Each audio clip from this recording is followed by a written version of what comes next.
अन्नदाता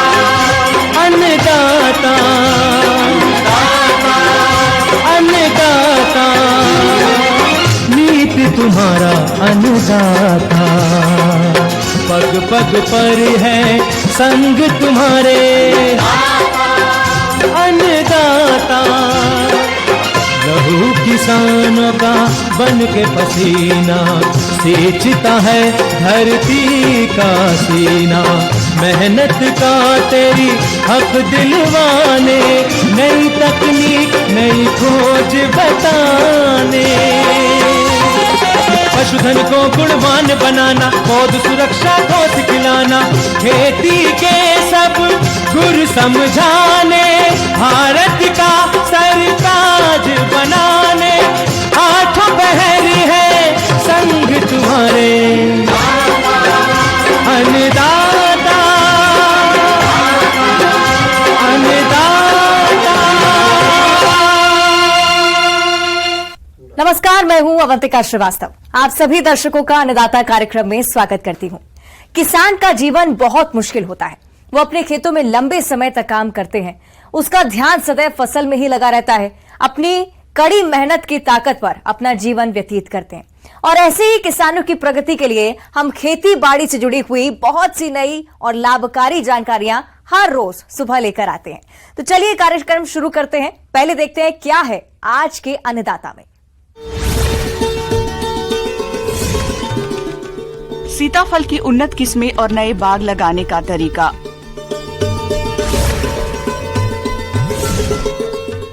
औषधीय फसल कमांच की खेती किसानों के लिए है लाभकारी।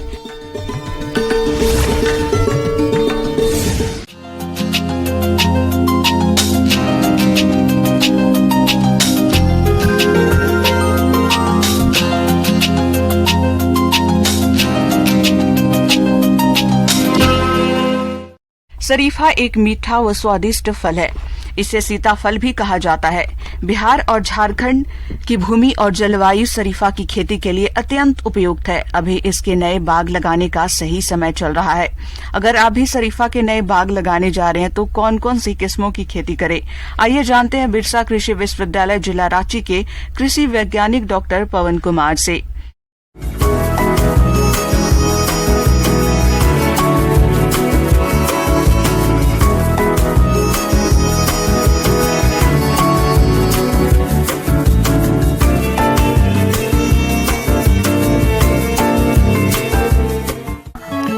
शरीफा सर्दियों में मिलने वाला फल है, जिसको शरीफा, सीताफल, शुगर एप्पल या कस्टर्ड एप्पल के नाम से जाना जाता है। शरीफा की खेती व्यापारिक दृष्टि से भी बहुत लाभदायक है। यूँ तो सीताफल की खेती के लिए उष्ण कटिबंधीय व उपोष्ण कटिबंधीय जलवायु उत्तम मानी जाती है, लेकिन शुष्क जलवायु में भी इसकी खेती की जा सकती है।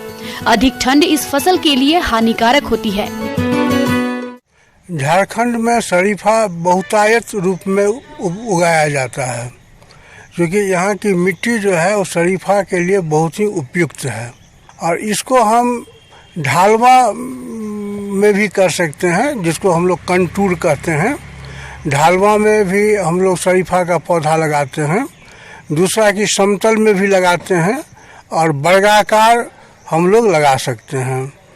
अब है क्या कि जो इसका जो है सो कि इसका उन्नत प्रभेद जो है वो साहेबगंज स्पेशल, बालानगर, रेड सीता और अर्का शहन, ये यहाँ के लिए बहुत ही उपयुक्त किस्में हैं। सीताफल की खेती के लिए सबसे उत्तम समय जुलाई, अगस्त या फरवरी, मार्च होता है। इस मौसम में पौधों का विकास अच्छा होता है। शरीफा की फसल के लिए पहली जुताई मिट्टी पलटने वाले हल कर खेत को कुछ दिन के लिए खुला छोड़ दें, ताकि उसमें मौजूद पुरानी अवशेषों, खरपतवार और कीट नष्ट हो जाएं। शरीफा के लिए हम लोग जो है तो मई महीना में गड्ढा खूनते हैं, और ये गड्ढा का जो आकार होता है 2 फीट गहरा, 2 फीट चौड़ा, 2 फीट लंबा, यही गड्ढा का आकार होता है, जिसमें कि पौधा से पौधा की दूरी 5 मीटर रहनी चाहिए और एक पंक्ति से दूसरे पंक्ति के बीच की दूरी भी 5 मीटर रहनी चाहिए। उसके बाद हम लोग जून महीना में जो है सो गड्ढा को हम लोग भरते हैं। भरने के समय में ध्यान रखना चाहिए कि इसमें जो है सो 1 किलो चूना, 7 किलो गोबर की खाद, सड़ी हुई गोबर की खाद, 750 ग्राम SSP, 400 ग्राम MOP और 1 किलो करंज का खल्ली हम लोग उससे गड्ढा को भर देते हैं जून के महीना में। उसके बाद जून जुलाई में हम लोग जो है ये पौधा लगाते हैं। सीताफल के पौधे किसी सरकार द्वारा मान्यता प्राप्त संस्थान या रजिस्टर्ड नर्सरी से ले सकते हैं। सीताफल के पौधे लेते समय ध्यान रखें कि शरीफा के पौधे स्वस्थ होने चाहिए। इसके बाद सभी गड्ढों को दबा दबा कर अच्छी तरह भर दें। पौधों को मिट्टी सहित तैयार गड्ढे में लगा दें। इसके बाद 3 से 4 दिन के अंतराल पर सिंचाई करते रहें, जिससे पौधों की जल्दी और अच्छी स्थापना हो जाए। अब शरीफा जो है ये बीज से भी होता है, बीज से ही ज्यादातर होता है। और हम लोग दूसरा जो है इसका साटा विधि से भी हम लोग जो है सो शरीफा लगाते हैं। अब पौधा लगाने के बाद हम लोग देखते हैं कि 3 बरस तक जो है तो उसमें गोबर की खाद जो है वो 10 किलो डालना चाहिए और उसके करंज का खल्ली जो है सो 1.5 से 2 किलो डालना चाहिए। नाइट्रोजन भी 150 ग्राम पर पौधा, SSP 250 ग्राम पर पौधा और MOP जो है वो करीब 150 ग्राम पर पौधा डालना चाहिए। उसके बाद जो जो पौधा बढ़ता है त्यों हम लोग खाद की मात्रा बढ़ाते जाते हैं और जब 10 साल का पौधा हो जाए तो उसमें 20 से 25 किलो हम लोग गोबर का खाद डालते हैं, यूरिया 1 किलो डालते हैं, SSP 1.5 किलो डालते हैं और पोटाश जो है सो आधा किलो डालते हैं। देखिए अभी जो मतलब खरपतवार जब हम लोग लगाते हैं उस टाइम में तो हम लोग खेत का पूरा सफाई निकाय गुड़ाई करते ही हैं, इसलिए अभी इसमें कीड़ा मकोड़ा का माने कि ज़्यादा जो है सो शरीफा में नहीं लगता है। और खाद डालने के बाद जो है सो उसको पानी उसमें संचय नहीं रहना चाहिए। उसके लिए हम लोग एक निकास की नली लगाते हैं, बनाते हैं खेत में, जिसमें पानी जो है सो पौधा के अगल बगल जमा नहीं हो और एक ड्रेनेज चैनल बनाते हैं। अभी बरसात का समय है इसलिए ड्रेनेज चैनल बनाना बहुत ही आवश्यक है कि जो भी पानी हो वो बह करके जो है सो ड्रेनेज से बाहर निकल जाए। और इसके बाद जो है उसमें बड़ा फल करीब 100 जो है सो शरीफा का फल एक पौधा में लगता है और हम लोग जो है सो इसे प्रति एकड़ जो है सो 15 से 20 हजार रुपया कमाते हैं। किसान भाइयों, अभी तक आपने खेती से जुड़े हुए कुछ उपयोगी जानकारियां देखी। अब लेते हैं एक छोटा सा ब्रेक, जल्दी लौटेंगे और कार्यक्रम में आगे भी हैं खेती बाड़ी से जुड़ी महत्वपूर्ण जानकारियां, तो बने रहिए हमारे साथ।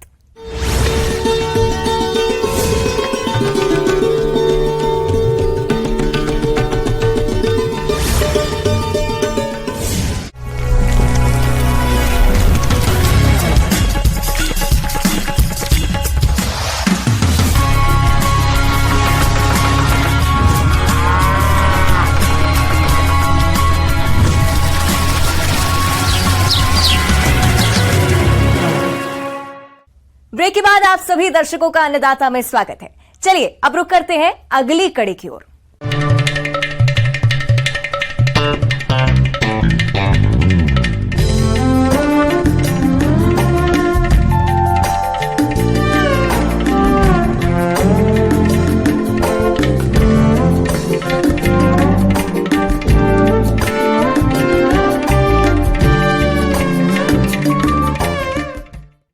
परंपरागत फसलों की खेती से बढ़ते हुए जोखिम के चलते हमारे प्रदेश के किसानों का रुझान औषधीय फसलों की खेती की ओर तेजी से बढ़ रहा है और किसान इनकी खेती से कम लागत में अच्छा लाभ भी कमा रहे हैं। तो औषधीय फसलों के अंतर्गत आज हम आपको बताने जा रहे हैं कमांच की खेती के बारे में, जिसकी अगर आप बुआई करना चाहते हैं तो इसकी उन्नतशील किस्मों का चयन करके वैज्ञानिक तरीके से बुआई कैसे करें, इसकी समस्त जानकारी दे रहे हैं कृषि वैज्ञानिक डॉक्टर शेखर सिंह बघेल।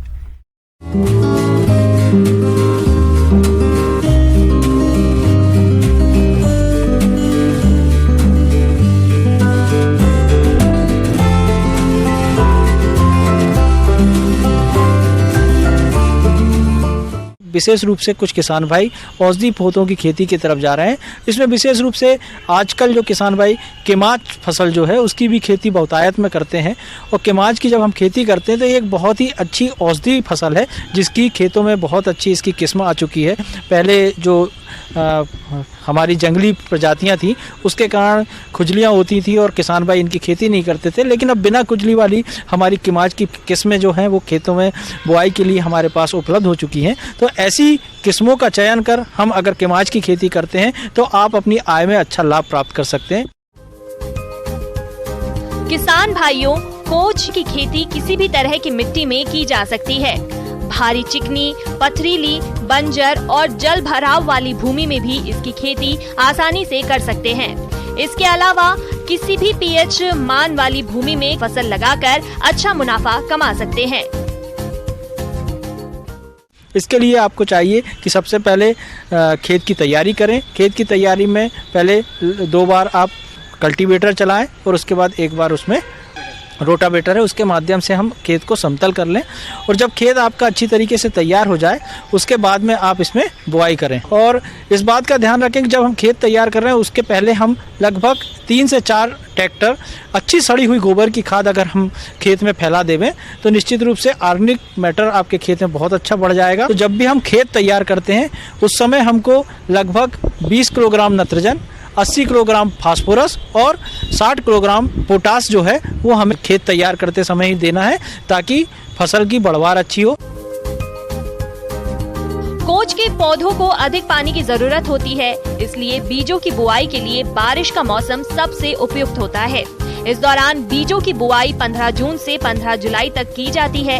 ऐसे स्थान पर जहां सिंचाई का प्रबंध ठीक से नहीं होता, वहां पर बुआई मार्च से अप्रैल माह के मध्य की जाती है।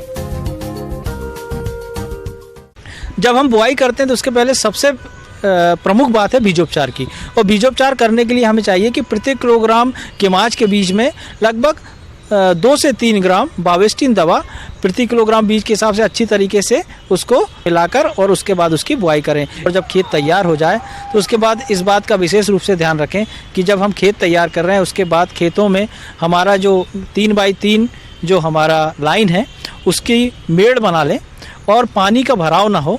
पानी का जो बहाव है वो ढाल की दिशा में हो और नालियों के माध्यम से पानी बाहर निकल जाए, रुके ना। इस बात का विशेष रूप से ध्यान रखें कि ये फसल जल भराव की स्थिति में इसमें बहुत ज़्यादा नुकसान होता है। और बुआई करते समय इस बात का ध्यान रखें कि 3 बाई 3 जो हमारी लाइन की दूरी है वो 3 फीट होनी चाहिए और जो हमारी पौधे से पौधे की दूरी है वो भी 3 फीट होनी चाहिए।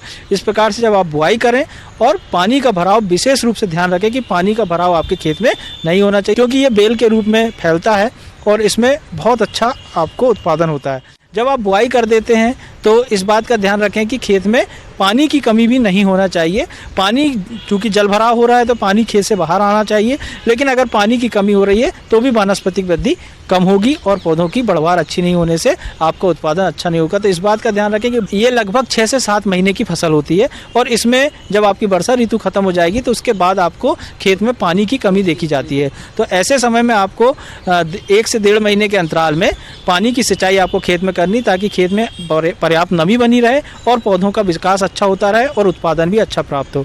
तो समय समय पर पानी की सिंचाई भी करते रहता है वर्षा ऋतु के बाद में। इस प्रकार से आप खेत का निरीक्षण करें। इसके साथ ही जब आप देखते हैं कि 30-40 दिन की जब हमारी केमाच की फसल हो जाती है तो खेत में विभिन्न प्रकार के खरपतवार की समस्या देखी जाती है। कोच या कमचा की खेती में पौधों को खरपतवार से बचाने के लिए निराई गुड़ाई की जाती है। इसकी पहली गुड़ाई बीज रोपाई के 20 दिन पश्चात की जाती है और बाद की गुड़ाई को 25 दिन के अंतराल में करना होता है। इसके पौधों को अधिकतम 2 से 3 गुड़ाई की जरूरत होती है। और उसके बाद आप उसमें प्रति बेल के हिसाब से लकड़ियों को गाड़ना है और लकड़ियों को गाड़ने के बाद उनको अच्छी तरीके से उसमें चढ़ाना है ताकि आपकी जो केमाच की फसल है उसकी बढ़वार अच्छी हो और आपको अच्छी पैदावार प्राप्त हो। इस प्रकार से किसान भाई जब आपकी पैदावार अच्छी तरीके से प्राप्त हो जाएगी तो उसकी तुड़ाई करके आप खेत में अच्छा लाभ कमा सकते हैं और बाजार में इसका अच्छा मूल्य मिलता है। आगे और भी है खेती बाड़ी से जुड़ी हुई बहुत सी रोचक जानकारियां, पर यहां पर रुकेंगे एक और छोटे से ब्रेक के लिए। जल्द हाजिर होते हैं।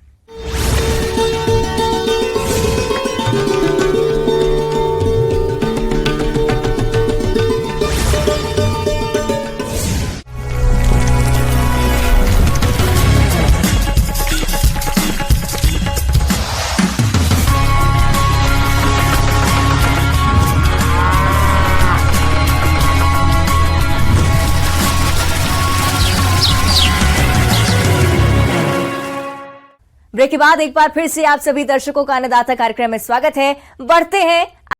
अपने राज्य के किसान खेती के साथ साथ पशुपालन भी करते हैं और उनके लिए हरे चारे की काफी समस्या रहती है। पशुओं को हरा चारा नहीं खिलाने से पशुओं का स्वास्थ्य और दूध उत्पादन गिर जाता है। तो पशुपालक भाइयों, आपके सामने ऐसी समस्या नहीं आए, इसके लिए आप ज्वार की खेती करें ताकि अधिक हरे चारे की प्राप्ति हो सके। तो आप हरे चारे के लिए ज्वार की खेती कैसे करें, इस बारे में जानकारी दे रहे हैं डॉक्टर BL यादव।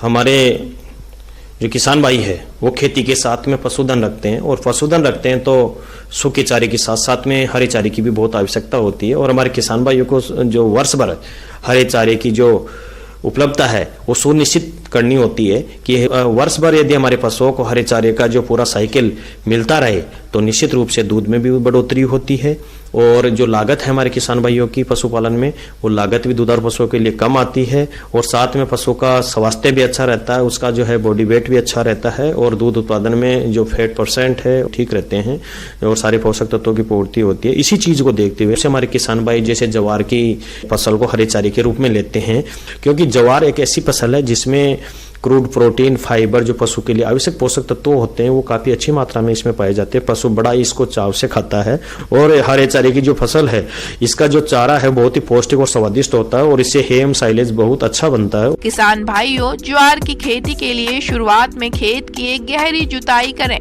गहरी जुताई करने के बाद खेत में 10 से 12 टन गोबर की खाद डालकर मिट्टी में मिला दें। खाद को मिट्टी में मिलाने के बाद कल्टीवेटर से 1 से 2 जुताई करके खेत को भुरभुरा कर लें और पाटा चलाकर खेत को समतल कर लें।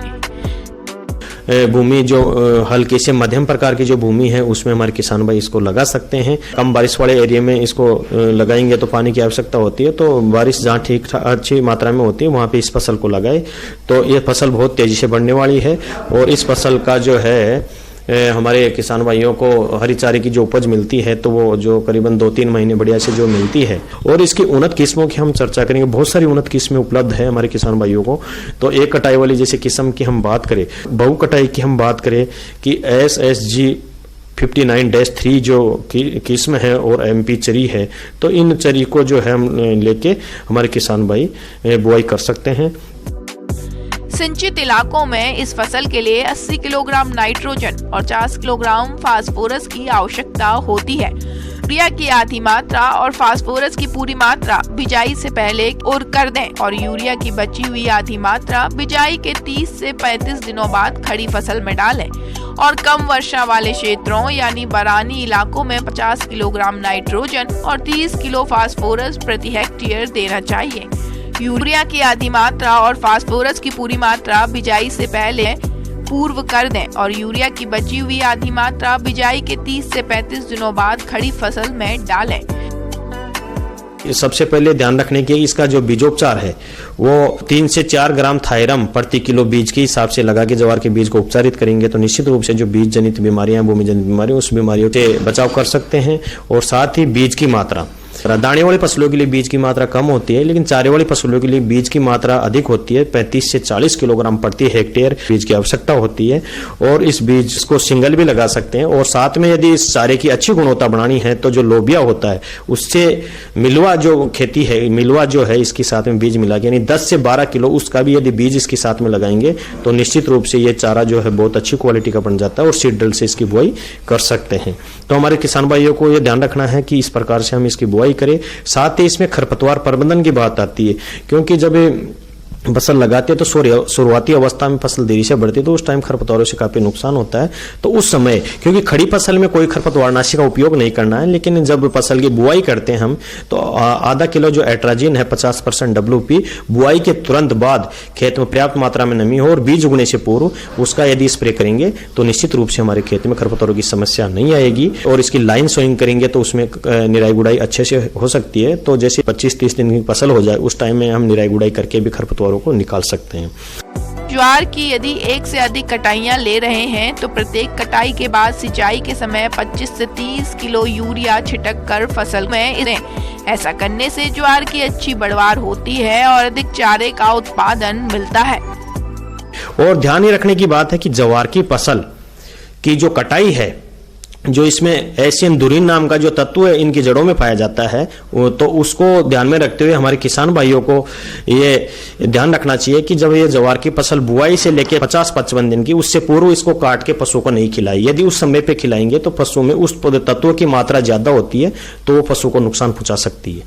तो हमारे को किसान भाइयों को कटाई का विशेष ध्यान रखने की जरूरत है कि जो है 50 दिन के बाद ही पहली कटाई इसमें करे।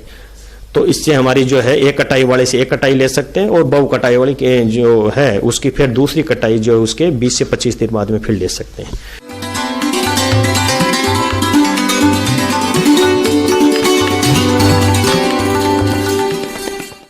अन्नदाता हेल्पलाइन निशुल्क फोन संपर्क सेवा के माध्यम से आपके द्वारा पूछे गए प्रश्नों में से एक या दो महत्वपूर्ण प्रश्न को हम आपके कार्यक्रम में शामिल करते हैं। इसी के तहत आज का चयनित प्रश्न और उसका जवाब इस प्रकार है। आज की अन्नदाता हेल्पलाइन में हमने जिस प्रश्न को शामिल किया है उसे पूछा है जिला गोपालगंज के कृपाल सिंह ने। आपने फसलों में मल्चिंग का प्रयोग और इसके फायदों के बारे में जानकारी चाहिए है, तो इसके लिए देखिए कार्यक्रम का यह अंश।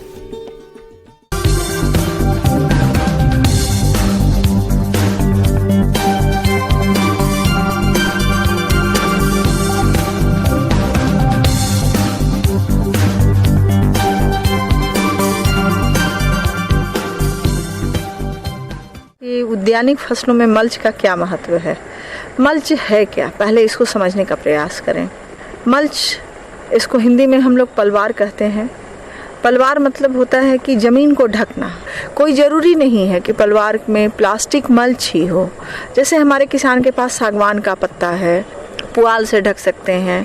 और जहाँ तक प्लास्टिक मल्च की बात हमारे किसान भाई करते हैं, तो प्लास्टिक मल्च में हमारे किसान ऐसी प्लास्टिक का उपयोग करें जो नीचे से काला हो, ऊपर से सिल्वर हो, उसके कोई मल्च लगाते हैं। लगाने का तरीका क्या होता है मल्च को, तो सबसे पहले इसके लिए ज़मीन की तैयारी की जाती है। ज़मीन की तैयारी करके किसान हमारे बेड बनाते हैं। अगर उनको मिर्च लगाना है तो मिर्च की दूरी कितनी देनी है, ये इन सब चीज़ों को पहले वो निर्णय ले लें कि किस प्रकार से हमको पौधा को लगाना है।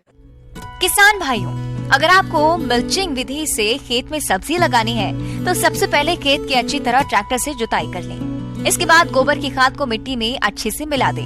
अब खेत में उठी हुई मेड़ यानी बेड बना लें। इसके बाद ड्रिप सिंचाई की पाइपलाइन को बिछा दें। प्लास्टिक मल्च को अच्छी तरह बिछाकर दोनों किनारों को मिट्टी की परत से अच्छी तरह से दबा दें। मल्चिंग फिल्म में पाइप से पौधों को कितनी दूरी पर लगाना है फसल पर निर्भरता करता है। किस प्रकार का पलवार का चयन करना चाहिए हमारे किसानों को, तो वो काला पलवार का जो सतह के अंदर जाएगा, जो सतह के अंदर जाने वाला हिस्सा होना चाहिए वो काला होना चाहिए।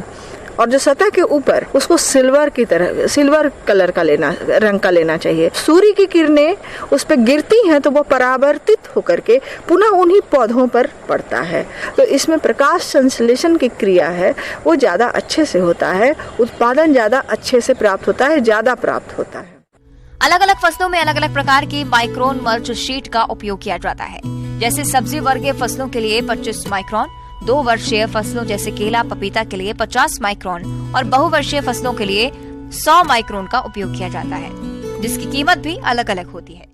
और इससे आपको फायदा क्या है, इसको भी आप जानें कि इसमें मिट्टी बहुत ज्यादा पटवन नहीं करते हैं आप, पटवन का आप सुधार हो जाता है। ज़्यादातर लोग ड्रिप का ही उपयोग करते हैं, टपक सिंचाई के द्वारा ही सिंचाई करते हैं। तो उसमें क्या होता है कि आप उर्वरक भी देते हैं साथ में, साथ साथ टपक सिंचाई से जो आपने भूमि की तैयारी की थी उसमें मिट्टी बहुत बैठता नहीं है, मिट्टी हमेशा हल्का रहता है, जिसके लिए आपको कोड़ने की आवश्यकता पड़ती है। कई लागत आप देखेंगे कि लागत के लिए जैसे आपको निकाई गुड़ाई की का जो खर्च है वो बच जाता है, आपका लगातार जो पटवन का खर्च होता है वो बच जाता है। प्लास्टिक मल्चिंग विधि से खेती करने के लाभ की बात करें तो मल्चिंग से मिट्टी में नमी बनी रहती है, क्योंकि मिट्टी से पानी का वाष्पोत्सर्जन बहुत कम हो जाता है। पौधों की अच्छी वृद्धि और विकास के लिए अनुकूल वातावरण मिल जाता है। साथ ही मल्चिंग मिट्टी के कटाव से सुरक्षा देती है।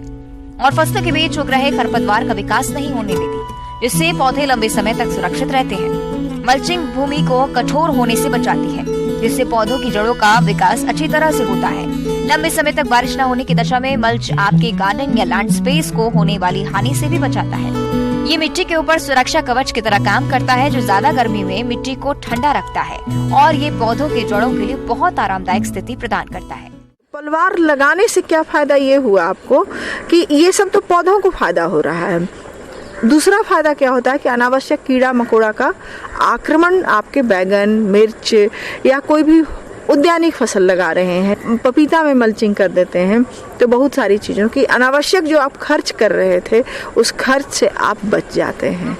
जी, ये जो आपने बचत में 25% बचत किया है, उत्पादन में कहीं ना कहीं 8 से 10% उत्पादन में वृद्धि आती है किसी भी उद्यानिक फसल की बात करें तो।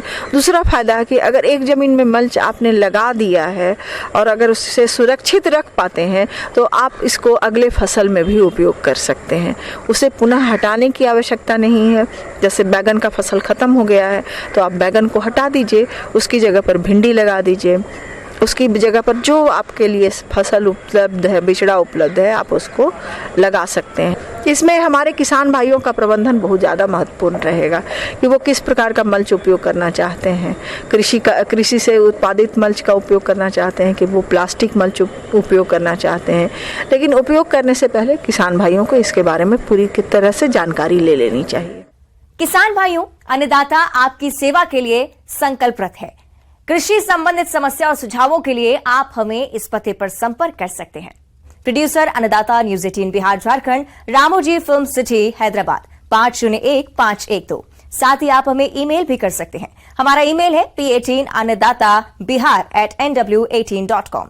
इसके अतिरिक्त आप हमें निःशुल्क हेल्पलाइन नंबर 1800-889-2163 पर सोमवार से शनिवार सुबह 10 बजे से शाम 4 बजे के बीच संपर्क कर सकते हैं। किसान भाइयों, अब समय हो रहा है आपसे विदा लेने का, तो हमारी अन्नदाता टीम को दीजिए इजाजत। कल फिर आपसे मुलाकात होगी कृषि संबंधित कुछ और महत्वपूर्ण जानकारियों के साथ। नमस्कार।